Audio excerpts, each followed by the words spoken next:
Hi guys, welcome to this week's segment of On Camera with Cameron. This week is a very special one because we are joined with James Wood, who's from the KZN Nzabelu Association, and we're going to address a few topics that you've been thinking about for the last couple of weeks. Well, obviously, welcome Cameron Johnson, nice to see you again. Happy to be again, Manish. James, thank you for being with us this afternoon. So there are a few topics that anglers have been talking about, and we thought we'd like to clear up this afternoon. One of them is what are the biggest challenges faced by the Nzabelu Association in regards to recreational fishing? I think some of the main problems is guys not sort of sticking to the bag limits and size limits that are promulgated there. And then the other one is the big problem is the sale of recreational fish caught by recreational anglers. Sticking with recreational fishing, James, our fishing licenses. How important is it that we to pay for our fishing licenses? And when we do pay for our fishing licenses, what portion of those proceeds go to the Nzabelu? Basically, all fishing licenses are there on the user pays principle, basically, because it's a natural resource of the country. You as a user need to sort of pay to use that resource, so that all funding collected goes into the Marine Living Resources Fund, and then a portion of that comes back to KZN Wildlife for our operational costs in terms of monitoring and policing in KZN. Also goes towards research into the various fish species, bag limits, size limits.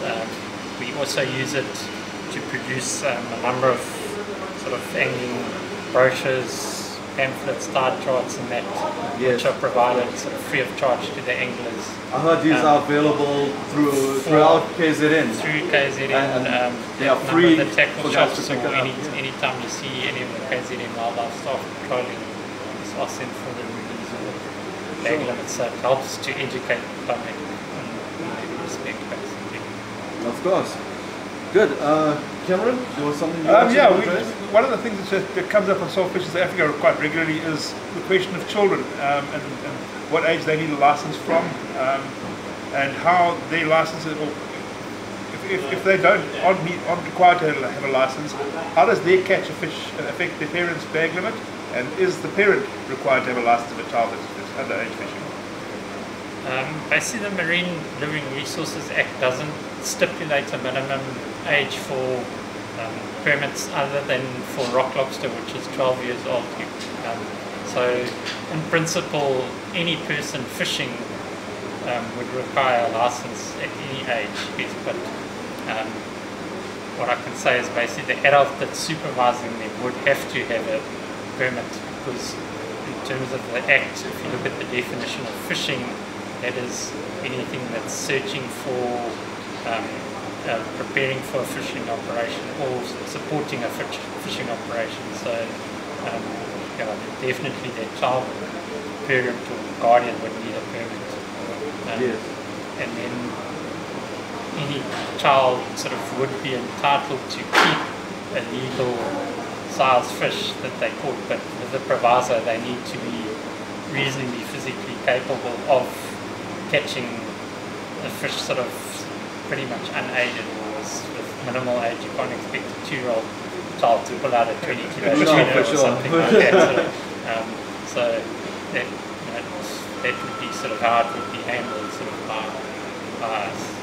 Okay, so just to clarify, whether you're just taking your kid fishing for the weekend, kid is 4 years old, if you are taking your kid fishing, that you should have a license yourself, although you're just assisting the kid and you are not fishing. So that we're clear on that one. Yeah, that would be correct, and it applies not only to children, it would be anybody that's coming with you on that fishing operation, your wife, your girlfriend. So no excuses on my cousins from out of town or whatever it is. Your brother. Your permits are not transferable either, so I can't fish on your permit and you can't fish on Cameron's permit. Sort of thing. So that's basically anybody that's picking up and holding a fishing rod needs a permit. With regards to the bag limits, you often get asked why we've got bag limits and who does the research for the bag limits. Are the bag limits possibly outdated? Are fish stocks in a better state than they were when the bag limits were put in place. Could you sort of just give us an idea of how and why we have bag limits?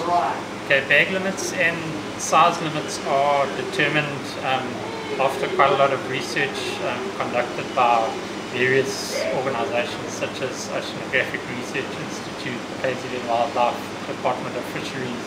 Everybody sort of looks at those.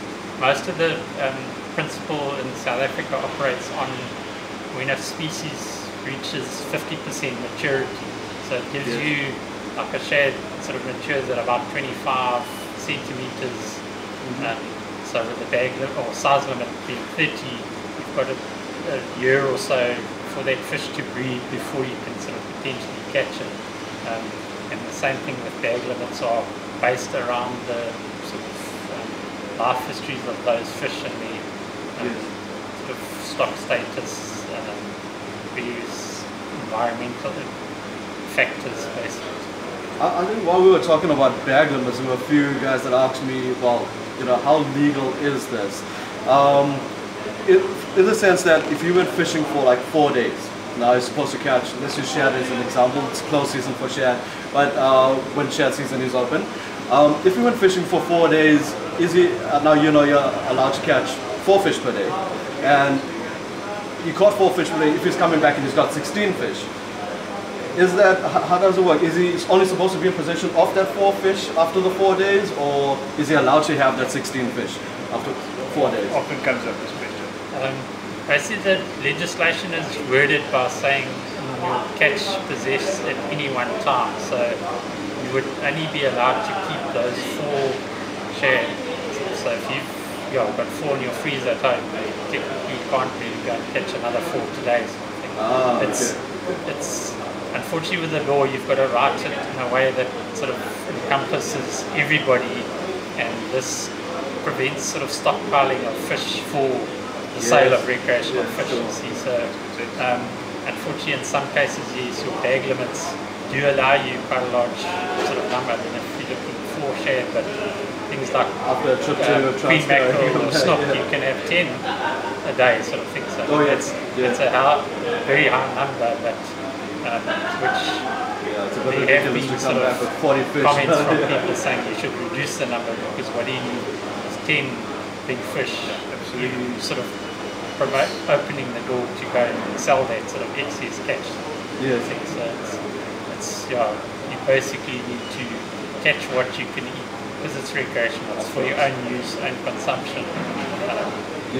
So you basically 10 fish is a ridiculous amount. 10 fish a day basically total is more than sufficient I would say so, for anybody. Are we likely to see any changes to bag limits in the near future in terms of sort of bringing down the overall number of fish? There are sort of have been some proposals to reduce some of the bag species and things like, especially like king mackerel and things like that over the last few years, but a lot of those are protecting them in South Africa won't help, because it's the migratory species like that come from Mozambique and that they're getting hammered up. But it won't, as far as I'm aware, there's nothing that's coming through sort of imminently, but all these are sort of looked at regularly. There's sort of, say, Oceanographic Research, the Department of Fisheries and that are continually sort of increasing their scientific knowledge on the fish, and then that will remain as we sort of needed to. But at this stage I don't see any sort of long term. I mean, the last change was in 2006, I think we had some changes to the legislation, so there's nothing sort of drastic I don't think in the next year or two. Sure. James, as we're nearing the end, how can the angling community help Mzavelu, do their job? Or what can we do to help, to assist? We have got a anti-poaching hotline that is sort of monitored like 24 hours a day by our staff along the coast, which is 083 380 6298. They can phone in any sort of transgressions or concerns that they have to that number, and then that'll be passed on to the relevant sort of officer in charge along wherever where the report's coming for along the coast. So Yes. that's one thing. And then basically, know your bag limits, size limits. Also, as an angler, educate yourself on the species of fish that you catch, because quite often you see on Facebook and that the guys are holding up fish. Oh, what fish is this? What fish is that? These ID sort of, and by sort of holding that fish out the water for even 2 or 3 minutes, you harming its chances of going back and surviving being cooked. So if you're not sure what it is, best choice, throw it back straight away, sort of thing. If it's undersized, put it back straight away. It's been half an hour. Bring it home and put it in the kitchen sink and take a photo of Oscar. James, what would be one tip you would give recreational anglers as we move forward into our fishing careers and from the available, just to emphasize our angling to make it better and more sustainable for the future of our angling? I think sort of catch your limits and limit your catch, and we are custodians of the fish for our children, so we want our kids to still see what a shad is and what a grunter is, salmon. So remember, you're not fishing for today, you're looking after your future people's fish. Perfectly put. I think there's no better way to do it. Clean the bloody beaches. Oh, well, of course. Keep it clean. Jeez, yeah. Well, guys, that's our segment for today. I would like to thank James Woods, of course, Cameron Johnson for putting this together. And we'll be speaking to Nzivelo a lot more in the future editions to come. If you have more questions, please send them through to us. We will address them with James and the rest of his team. Guys, thanks for meeting this afternoon. Yeah. Nice meeting you, James. Cameron, thank you again. Always a pleasure.